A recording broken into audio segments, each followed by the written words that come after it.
Welcome to the Gay Buddhist Forum, where teachers from all schools of Buddhism offer their perspectives on the Dharma and its application in modern times, especially for LGBTQI audiences.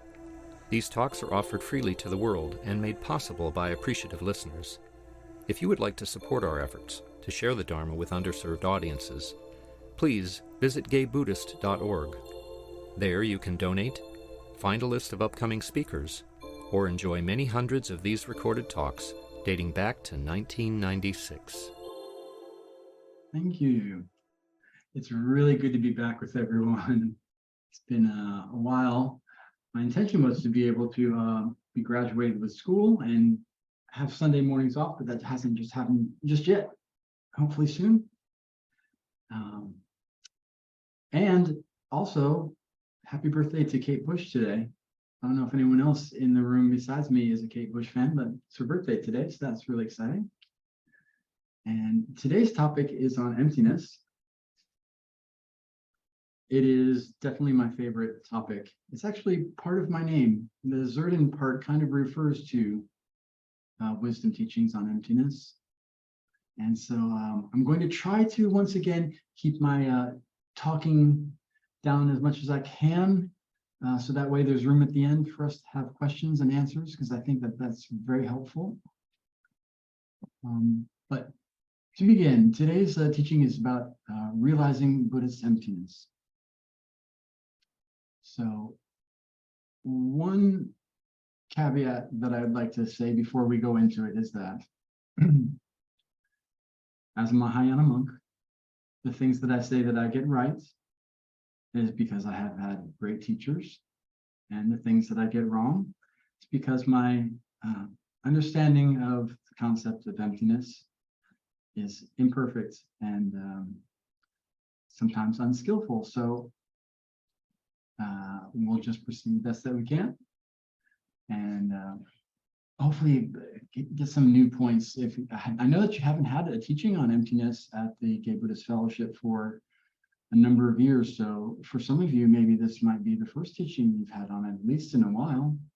So that's very exciting to me. The other points I have to speak about when it comes to teachings on emptiness is to be patient, because the teachings on emptiness are very subtle and sometimes confusing, and sometimes it seems like circular logic. So be patient. The things that I'm going to be talking about are probably not in your normal everyday experience, and perhaps not even in your experience in meditation yet. So if it sounds different and new, that's okay. That's pretty normal. There's hope for the future. I suggest that you seek out teachings on emptiness as much as you can, because it takes a long time for it to process and become part of your experience as a meditator. And one of the things that I've heard other people say who are long-term practitioners is that if you wait to start your meditation practice on the deeper subjects until, like your life calms down, it's probably too late, because you need to probably be taking on these kinds of issues while you still have a chance, because later when it's time to actually use them, you'll then just be thinking about sitting down to begin them. So the teachings on emptiness have a very practical point to them too. So I'm just excited to be able to bring it up. So keep an open mind. You have to begin somewhere. And so slow progress would be great. My experience of it is that I learned, and then I would try to repeat it back to someone and get it horribly wrong. And then you just repeat that cycle over and over again. And through many teachings and friends who have some insight into the topic, then you begin to catch on. It does take time. So in the meantime, until some of this begins to make some sense to you, please continue preliminary practices, which for the Tibetan traditions means practicing things like giving, Last time I talked about patience, continue patience practice. Effort, moral discipline, and the wisdom teachings will make more sense as you meditate. All right, so there are 3 root poisons in Buddhist teachings, Tibetan Buddhist teachings. I'm sure that there are in other traditions too, but there definitely is an emphasis on them. So if you've ever seen a picture of the painting of the Wheel of Life, in the center of the wheel, the wheel's being chomped on by a big monster guy, and all the beings inside of the wheel are trapped. And if you notice, there's a Buddha just outside of the wheel, and he's pointing, like showing you the way to leave that wheel of suffering. And he's also in every single little part of the wheel as well. They're like, it's divided into 6 different parts for all the different ways living beings can express themselves in their lives. And he's there. He's there in every single part, even in the hell realms. He's like humans and animals and hell realms and celestial type places. And he's in every single part of them to help people. So he's not giving up on you, no matter where you're at. But at the center of the picture is a pig. And out of the pig's mouth is shooting a chicken, a rooster, and a snake. And that's to represent the 3 poisons at the very center of the wheel of samsaric experience. And so that pig is meant to illustrate to us ignorance. And out of the pig's mouth, from the mind of ignorance, springs anger, symbolized by the snake, and attachment by the rooster. If you've ever seen roosters, they do a lot of that pecking, so they're like always wanting, grabbing at things. And of course, snakes are known to be vicious in that they bite. They don't have any other way to communicate with the rest of the world. They can't reach out to you with arms or legs, so they bite. So it's meant to illustrate to us that those 3 root poisons can be undone. That's really the central issue. So how does this relate to emptiness? Well, the anger part of that picture by the form of the snake is meant to be undone with patience, just like I taught last time that I was here. The chicken or rooster that symbolizes attachment, well, love. I know I said this before last time, and it surprised some people. Perhaps it was a different way of thinking about it for some people. But love is the opposite of attachment. In today's parlance, we might say codependence. Attachment is a mind that says, what can you do to make me happy? It's your job. You should be making me happy. And love is the mind that's the opposite. I'm going to make myself happy, and then I'm going to radiate love outward into the world and help you to be happy if you need it. And what can I do to make you be happy? So those are the 2 kind of byproducts of the root cause of the pig in that picture of ignorance. And the cure for ignorance would be the wisdom realizing emptiness. So it's seen as like the central tenet that the Buddha was trying to emphasize throughout his many teachings. Is that some people would even define enlightenment as a being who has realized ultimate truth, emptiness. That is one of the distinct characteristics of a person who's made it all the way to enlightenment. Right now, we can get glimpses of it. And to be really honest with you, glimpses is about as good as it gets at the moment.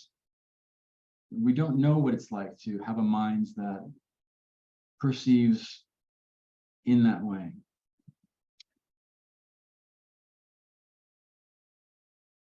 So, what exactly is emptiness? Emptiness is the way that things really are, as opposed to the way that things appear. We kind of have an intuition that we kind of know at the root of our psyche that things aren't what they seem. It's in our common parlance that way. We say things aren't what they seem. They aren't what they seem, but in a much more profound way. Normally, what we see very solid and real objects. I'm here, and the rest of the world is outside of me, and it feels like a long stretch to get all the way out there to you. And it feels like there's this gigantic gap, and I'm here and you're there. And people are constantly trying to get close enough in various ways to feel like there's union. So like we won't suffer loneliness, singularity forever. But what the Buddha is trying to teach us through many sutras is that there is no gap. That gap is your delusion. Everything that there is and exists in the universe is inside of your mind. That's where it's happening. It's not happening. It's not happening anywhere else. So you can take a challenge like try to conceptualize something that is not inside of your mind.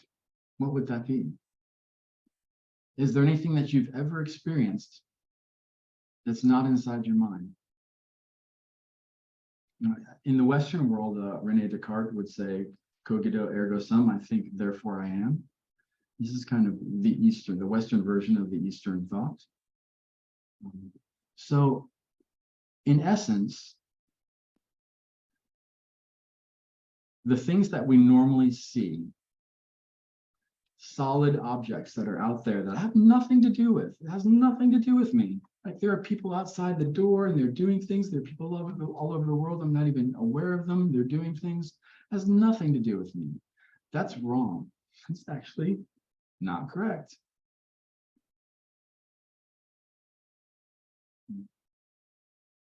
The things that we normally see do not exist. We're completely convinced that that's the way that reality is. I'm trapped inside of my mind, and you're over there, and we have nothing to do with each other unless we attempt to communicate. And that's the way that reality is. And enlightened beings say, no, that's not the way it is. So you can feel yourself in many ways thinking you're going to object to that. Like, I don't know everything that's going on everywhere. No, of course you don't. But the things that you do normally see don't actually exist. Because we think that we see things that are outside of our mind, and everything that we see is inside of our mind. In one of the books that my teacher wrote, Geshe Kelsang Gyatso, he wrote, try to imagine an object that has nothing to do with you. And there's no way to interact with this object. Can you see it? No. For you, it doesn't exist. So everything that is happening in your world is happening inside your mind. That's where reality is. It's not outside of your mind. Everything is happening inside of your mind. So when we meditate on these things, there are lots of ways to meditate. You can meditate on your breath. You can meditate on Buddhist teachings. And if you meditate on emptiness, we're instructed to try to get a glimpse of what emptiness looks and feels like. This is why it's so terribly hard to teach. Sometimes people compare it to like teaching about what chocolate tastes like. You can say, well, it tastes like this other thing, or it tastes like this kind of candy. But until you put chocolate in your mouth, there's no way for you to know. So it's teaching about emptiness is like that. I could tell you about emptiness, but it's up to you to try to learn about emptiness and then meditate on emptiness and gain an experience of what it feels like. Because that is what an enlightened mind feels like. Is it recognizes emptiness as a matter of fact. So right now to us, when we meditate, it feels like objects are outside of our mind. And when we meditate on emptiness, we relax our mind and it feels very expansive. It feels like it stretches out infinitely.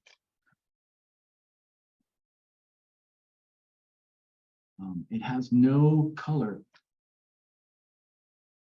There's no sound. Wide open space. Sometimes Buddhist teachers will say, like an eagle soaring through the sky.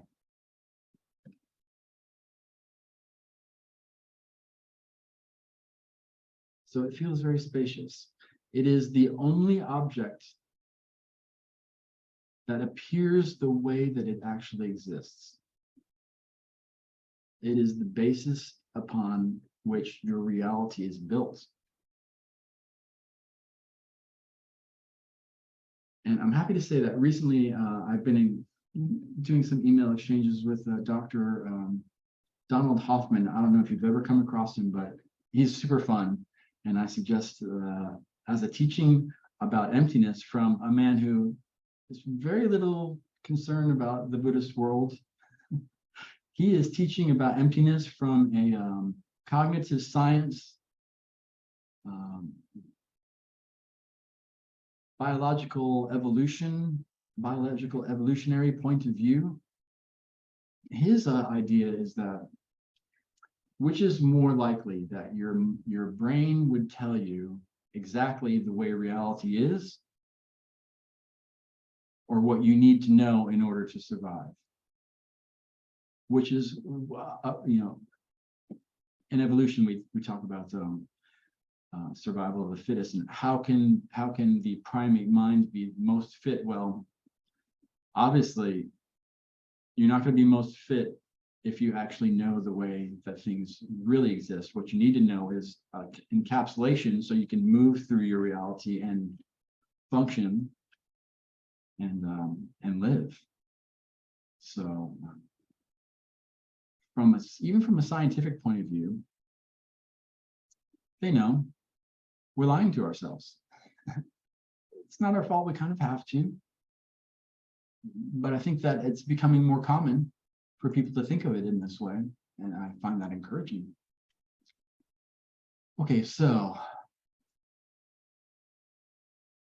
in general, we can talk about three kinds of emptinesses, but there's the emptiness of everything, the emptiness of the environments that you're in, the emptiness of the house that you live in, the food that you eat.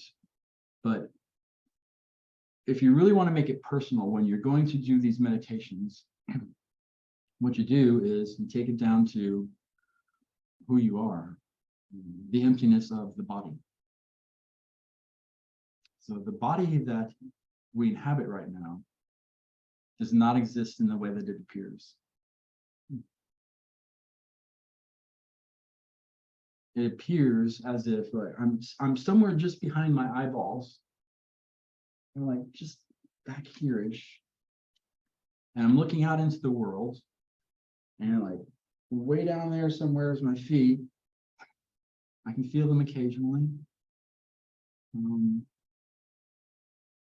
We talk about things like my body. I'm sorry, whose body? My body. Okay, so you are the possessor of a body. So the body is not who you are. You own something. That means that's not what you are. So we can say, for example, my arm is not my body, because if I were to lose my arm, I would still have a body.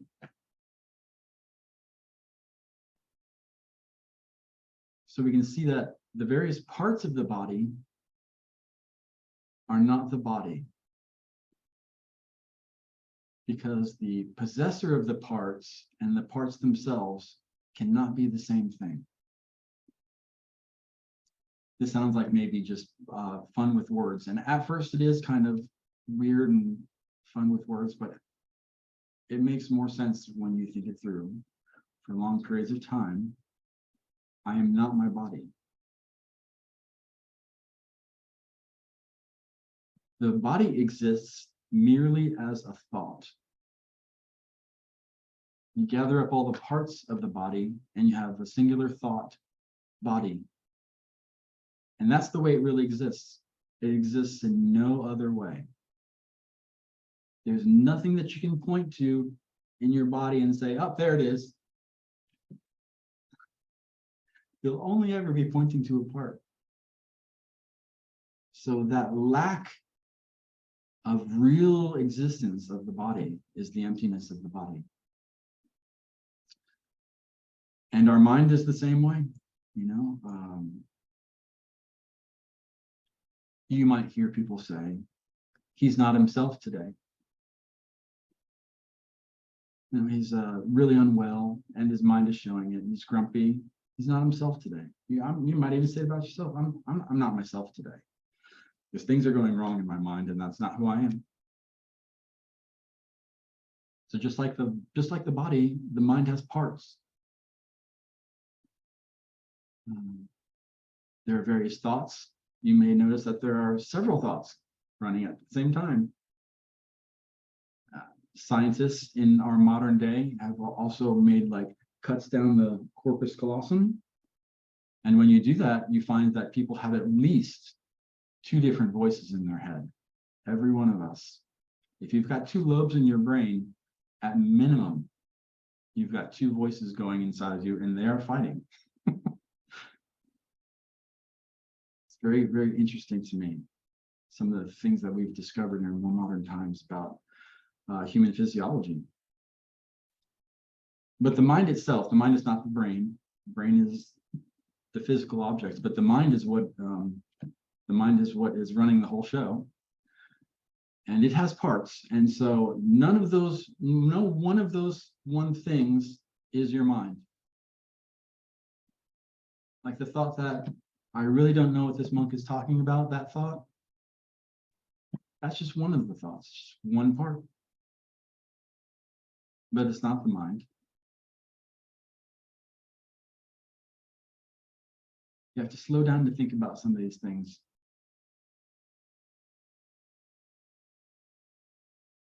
We really want to say that I know my mind, I'm used to it, I live with it every day, it seems to never shut off. It never does actually shut off. Even when you sleep, it's still going. So the mind is the part possessor. You have a mind and it has parts. The mind exists as an imputation, a mere thought about the collection of those thoughts, feelings, fears. And it exists in no other way. There's no way to gather all those things together because they're scattering all the time. Always like arising, passing away. That one's a little bit easier to see that, you're not your mind because it's so constantly changing moment to moment. I have lots of experience of where like you go to have an enjoyment, like for example, maybe you go to see a movie or listen to some music and you think, oh, I don't like that at all. That was horrible. And then some other time later down the road, you listen to the same piece of music or you watch the same movie and it's great. So what changed? The work didn't change, the music didn't change, the movie didn't change, you changed. So your perception of your world is your world.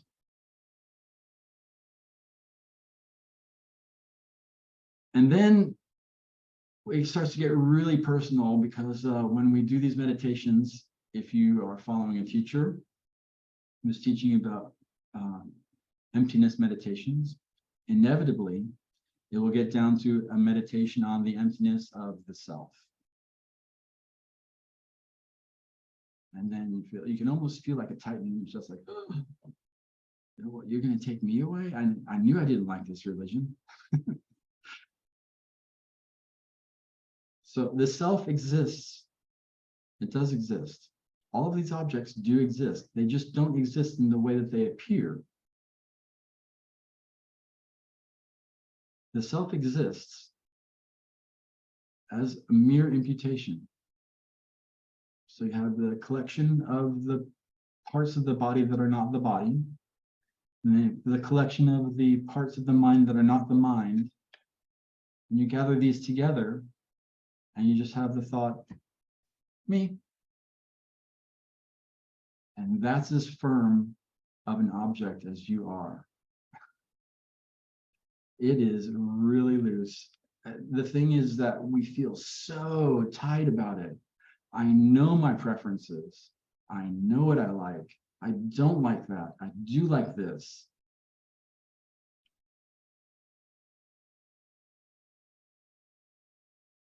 Those preferences change throughout your life. Preferences change.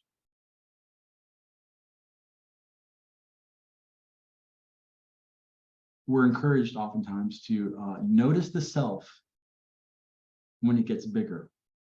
For example, someone criticizes you, really cuts to the bone. Then the I is very present, like, oh, me? No, that's not me. Notice it gets really large, it fills the whole room. Or I had a friend once who was standing by the side of the road, and their car came by and got a puddle and splashed right up on her. She was dressed really nicely. And in that moment, she could really sense her eye, like, this is not okay.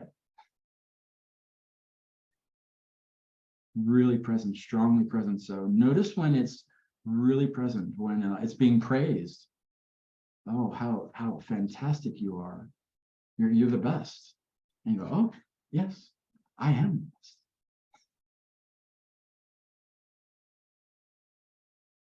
But then notice times when it's quite subtle. Like you're engaged in one of your favorite activities. Your eye, where's your eye? It's gone. It's completely disappeared. How like time goes by. If you're engaged in one of your favorite activities, you lose yourself in it. Well, where's the eye at that point? It's very subtle. So you can see how much it fluctuates.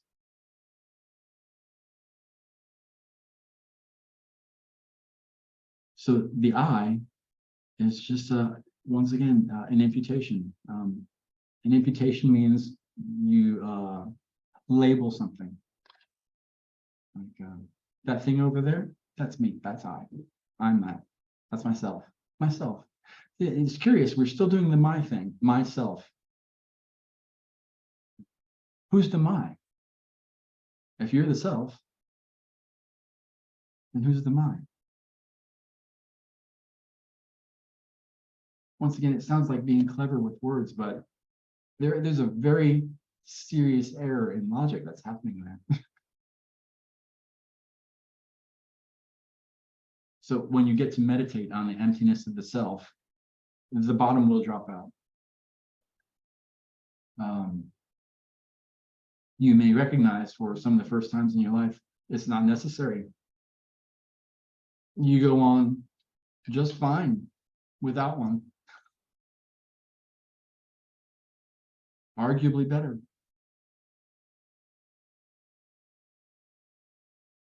There are real practical times in life when, acknowledging that there is a self that needs to be protected and cared for, those are real. Remember, we're not negating that there is no I whatsoever. There is none. Just doesn't exist the way that it appears. It appears very solid and real when I feel strong emotions, and it's very present. But it doesn't actually exist that way when we think about it, when we're calm, and we think about it and analyze it in meditation. It's just a thought. It's not more than that. So it makes our understanding of our body and our mind and our self much more in line with reality.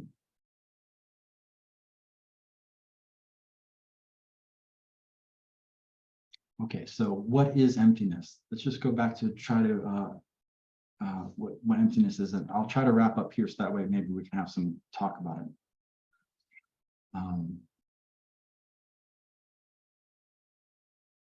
Emptiness means that things are empty of inherent existence, meaning that they exist in isolation.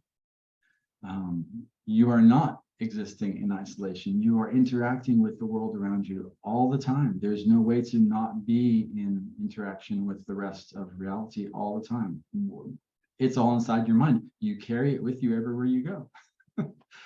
So there's no way to isolate from it. There is a lack of inherent existence. Like you say, this object nearby me, say my clothes, because it's very close. It is not separate. It doesn't exist all by itself. I'm actively in the mode of creating it as I experience it. I'm creating it as I experience it. Because right now, if you've been around monks, you know, right now it's a robe. I've seen lots of monks later. It'll be a blanket. It could be a towel. It could be anything. So you are actively involved in creating your world. It's all happening inside of your mind, and you're doing it by labeling. Imputation is what we would say. But things don't exist solid like that all by themselves. You're the one doing it. I had a friend, maybe I'll finish with this one. I had a friend once, this was years ago, and he said, well, there are things that surely don't exist inside of my mind because, you know,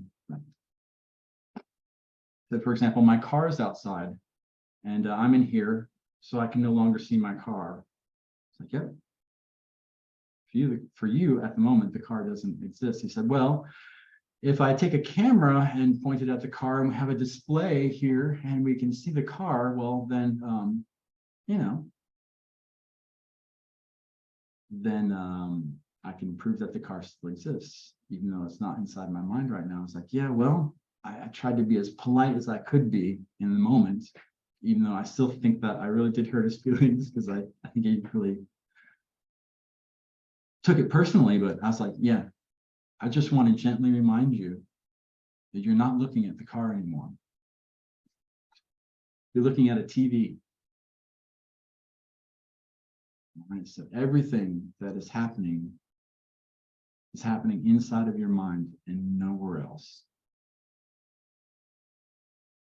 It can't happen anywhere else. There is no gap between you and the rest of the universe. That is a delusion that is causing an immense amount of pain.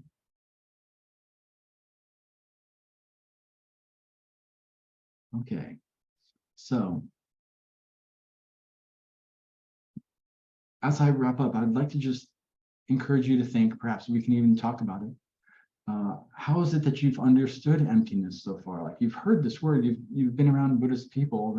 At some point, someone said the word emptiness. What did you think that it meant?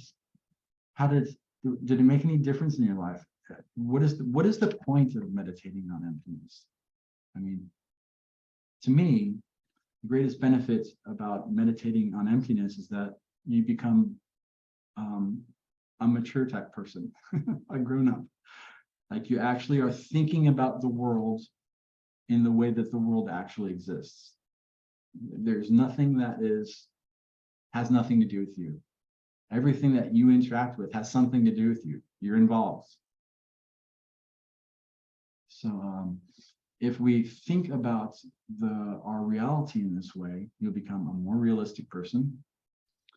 It's helped me on many times throughout my life remain calm when I know that I'm agitating myself because I'm getting myself worked up like these people or this circumstance can't be.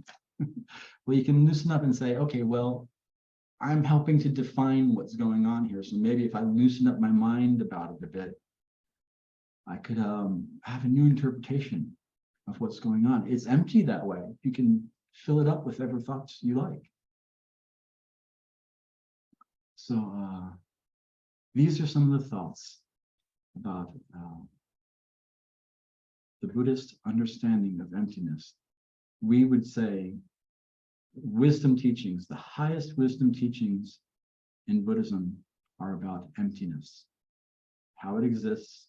And as you gain experience and understand it more, you travel along the spiritual path towards enlightenment. Thank you very much.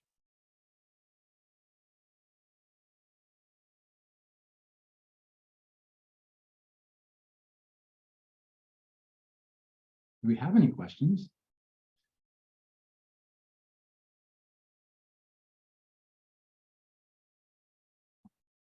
Did I do something wrong? No. Everyone's muted.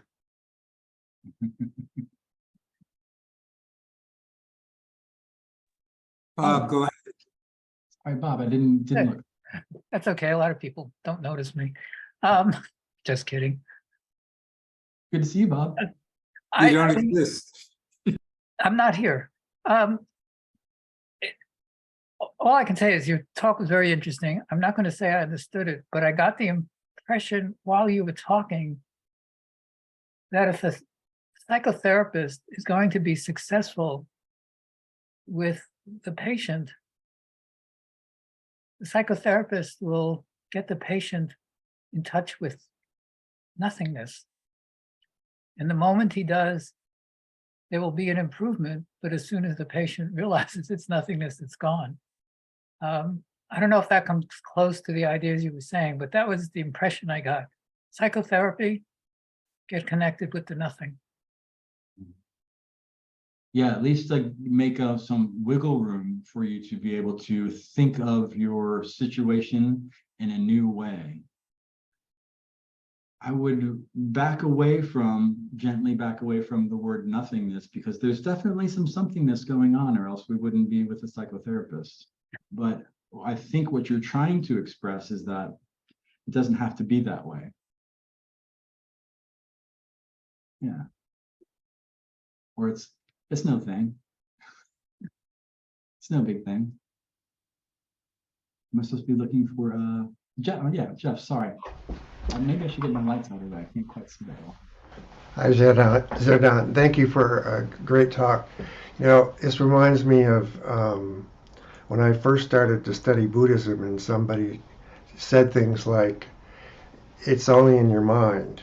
And you know, I can think of numerous examples where I've stubbed my toe, and my toe's bleeding, and what do you mean that pain isn't real? But aren't you saying that you're distinguishing between the relative and the absolute? Yes, that is definitely one level of it. So we say, for example, there is conventional truth and ultimate truth. Mm-hmm. The pain when you stub your toe is real. Yeah. It's not real in the way that, you know, we're used to thinking about it, but it is real. Mm-hmm. It doesn't exist without you. I mean, obviously you're the one experiencing it.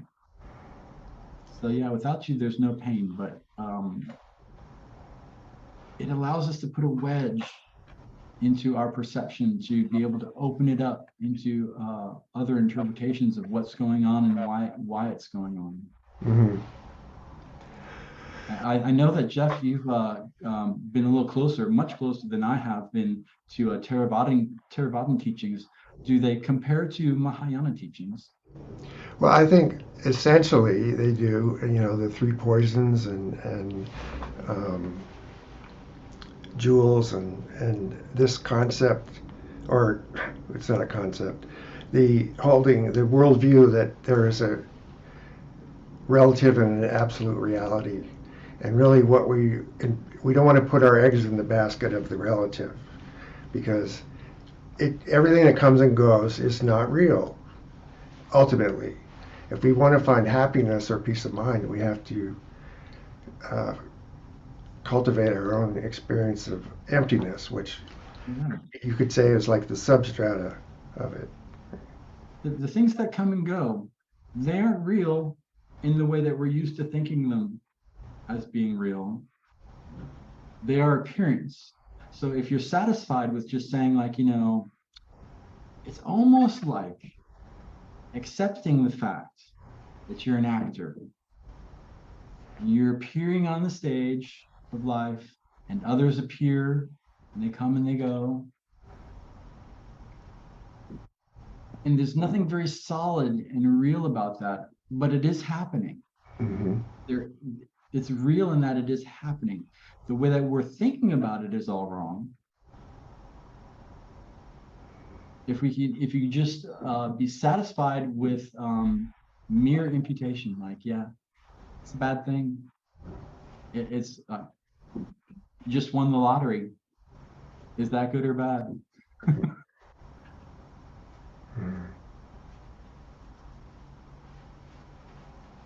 Thank you. Yeah, my pleasure. Richard. Hi, thank you for your talk. You said something at the end that made me think about changing your viewpoint.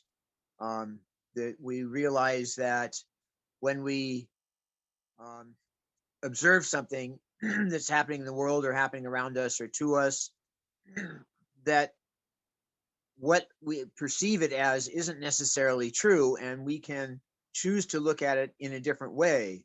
I know His Holiness the 14th Dalai Lama teaches that there are many ways to look at anything, and there can't be all bad ways to look at something. That there may be positive, there may be negative, there may be painful, there may be calming ways to look at this very same thing. So is this what you're referring to with the idea of being able to change our point of view, changes its reality for us? Yeah, thank you for that question. Yeah, absolutely. I would agree. But I would shy away from saying that it's going to make your reality into Never Neverland. It is definitely not going to do that. There are definitely going to be things going wrong. Like, there are corrections to be made in your reality, and one of them is the way that you see it. And so it leaves the door open, wide open, to be able to reinterpret what's happening and why it's happening. And there are going to be some dark things. We are not perfect. We have lots of foibles, frailties, inconsistencies, malice, anger, all that's in there. Look at it. It's the only way that you can begin to fix it, is accepting what is appearing. And then thinking about more constructive ways. It can take years. It could happen in the moment. So it just depends on your experience level and how open you are to it at that moment. Sometimes some issues are way harder than others, so it takes a lot of practice. Thank you for that question. Yeah. Tom, wow, we got lots of questions going on today. Thank you, Zerdan. You know, I really liked what you were saying about everything happens in our mind, you know, like our entire experience. And sometimes when I'm meditating, I close my eyes, I get quiet. And of course, there are still sensations going on. I hear something outside. I feel the warmth of the sun on me, all these different things. And sometimes I imagine that I'm contained in a small dark box during my meditation. And everything is like something bumping the box, touching the box, a sound outside, somebody knocking on the box, whatever. And to me, that's sort of a metaphor for my mind. Like everything happens inside the box. I don't really know what's happening outside the box, except this interpretation, because all of my senses transmit, a nerve impulse to my brain, if that's where thinking happens. Like my fingers transmit a nerve impulse, my eyes, my ears, everything is filtered through these electronic nerve impulses that I translate in my head into reality. And so, I guess that's sort of a, scientifically informed interpretation, but it helps me completely understand what you're talking about. Yeah, I agree. I've been earlier in my life, I was around medicine, and now I'm kind of re-entering into the field of medicine again with some health information, technology stuff. And the body is fascinating to me. It's amazing that it works at all. On paper, it shouldn't work, but it does. Here we are. That any of it works at all is just an amazing miracle, and yeah, there is nothing that you can talk about that is not part of your mind. Here's another fun exercise. When I was with a kind of a higher level monk once, he asked me, can you imagine a universe where there are no sentient beings?